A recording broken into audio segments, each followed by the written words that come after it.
When World War II breaks out, Norway declares itself neutral. However, the small town of Narvik is the main source of iron ore for Germany, and Great Britain considers it important to stop the air transportation.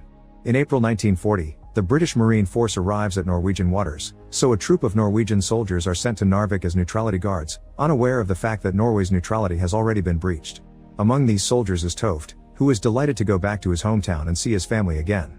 When they arrive at Narvik, soldiers are disappointed to hear their day off has been cancelled, so Toft asks for a special permission because it's his son's birthday.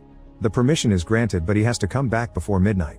Toft rushes to visit his wife Ingrid, who works as a waitress in a hotel and sometimes helps as an interpreter because she knows German.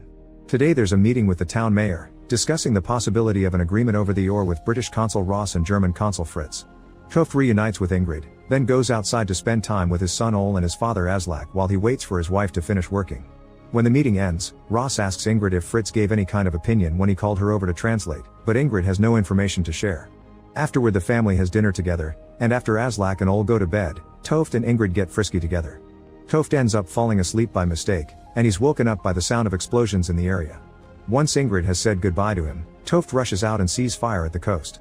He meets with his colonel, who explains their ships have been sunk by the Germans and now Marines are scattered all over the harbor. Toft rejoins his companions to defend the town, but the colonel goes to talk to the German leader and hears his army has taken over the rest of Norway, so they don't stand a chance. The colonel decides to surrender to avoid more death and tells his men to let the German soldiers pass. Now the Norwegian soldiers must travel to a new meeting point because returning to the base is begging to be captured.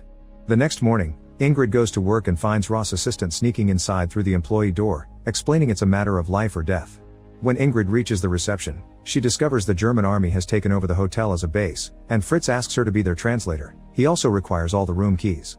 Ingrid can tell they'll shoot if she doesn't obey, so she gives them